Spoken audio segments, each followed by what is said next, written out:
Hey guys, welcome back. Gabe here from Our Simple Story. So I was sent this fishing kit from a company called Rule the Wasteland, and I want to say thank you to Eric for sending this kit out for me to test and to share with you guys here on Amazon. If you want to pause the video now and see a list of all the things that come in this survival fishing kit, you can go ahead and do that now. But this survival fishing kit is packed full of things that you might need for your next fishing trip, camping trip, bug out bag, you name it. It's just really handy to have around. It comes in at $32.95 on Amazon, but with the discount code SIMPLE, SIMPLE, you can get 10% off, and the link to this is down below in the description if you'd like to go ahead and order it. So thank you to Eric for sending this out.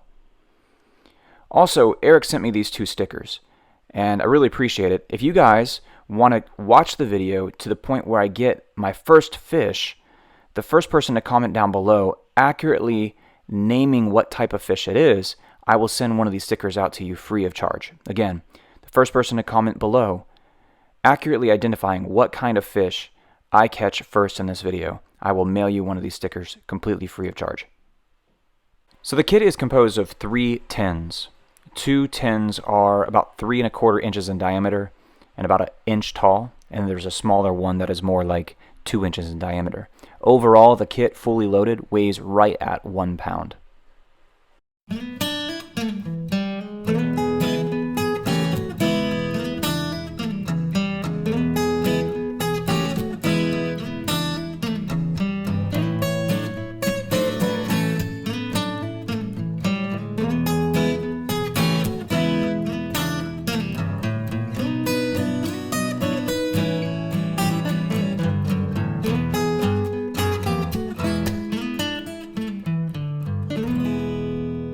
So this is it. This is it completely unpacked and laid out for you guys to see. Like I said, a lot of stuff packed into this little tin can, including this little multi-tool kit, a couple razor blades.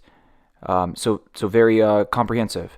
They have kind of a twofold philosophy at Rule the Wasteland to make a complete kit and more of the core items that you need to catch fish, like hooks, lines, bobbers, weights, and no gimmicky stuff, just more of the basics.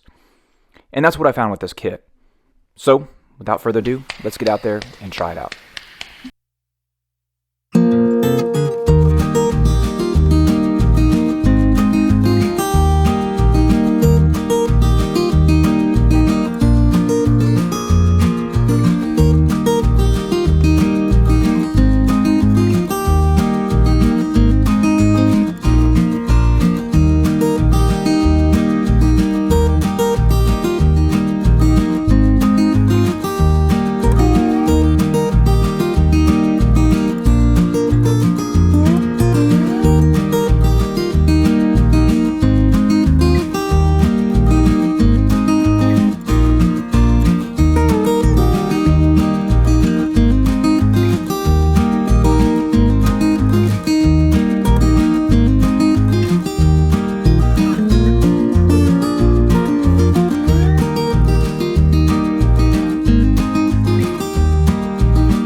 So the first thing I'm going to do down here on the edge of the creek is set a few, well, set lines.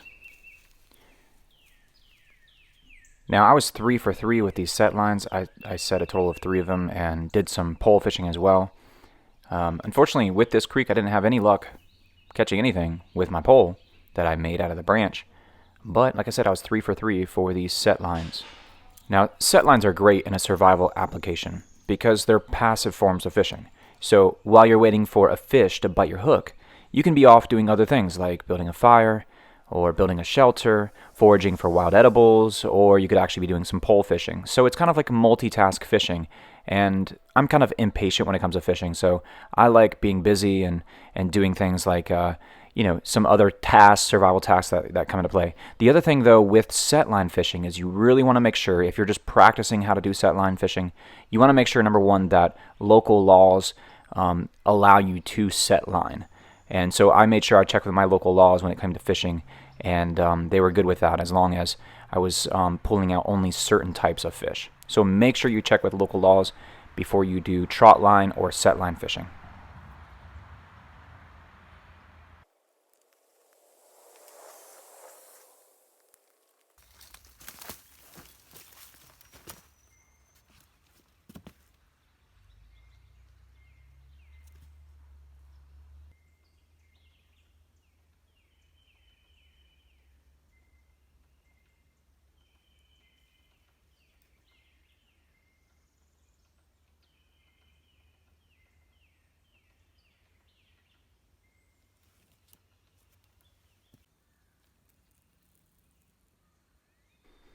It took me about 10 or 15 minutes to put out 3 set lines and use all 3 of the bobbers that come with the kit.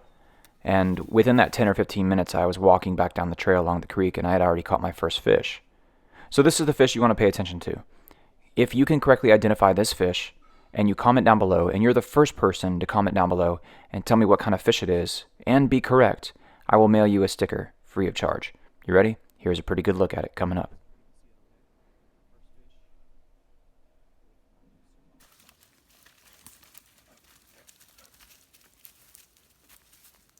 The dog's living a good life.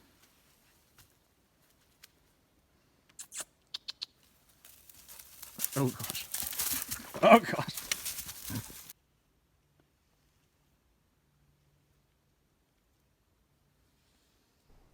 So the Bible says that patience is a virtue, and this is a virtue that I have yet to master.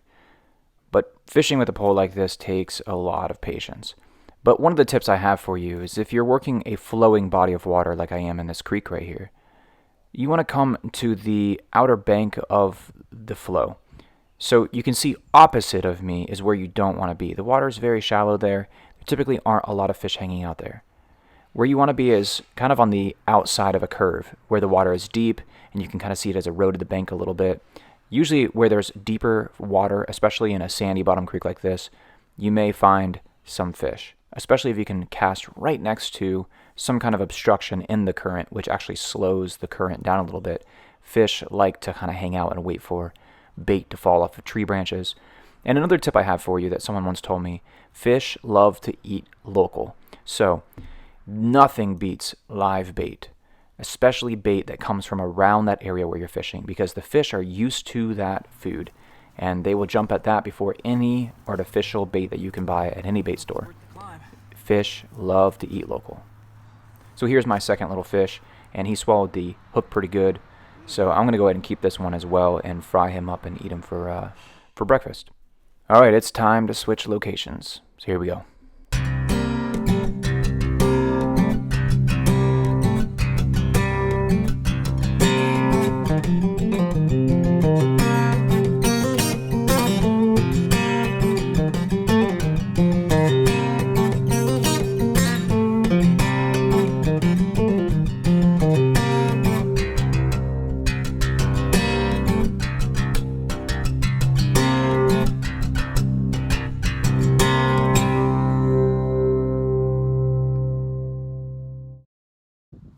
A couple students of mine were kind enough to invite me out to their little secret fishing place out here. These were some stocked ponds. There's about 3 or 4 ponds where me and the boys went out and did some fishing.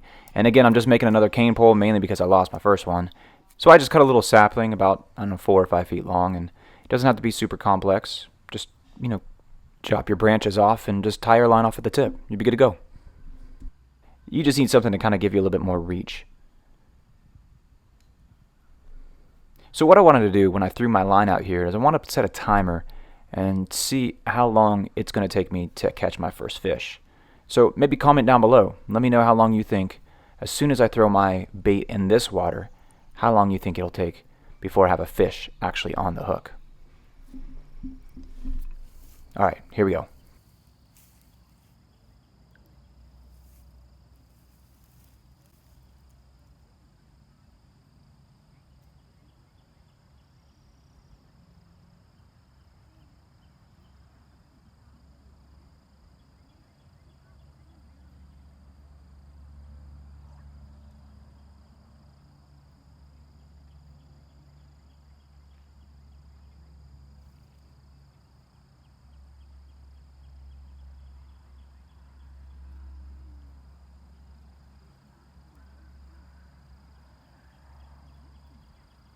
Elijah. Here, I got one.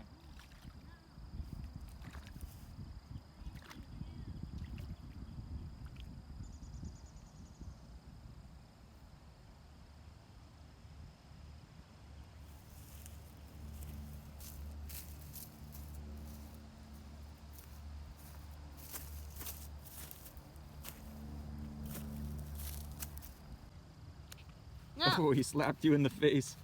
Now he's getting away. He's like, you will not kiss me. Ew. So that's just about it for this video.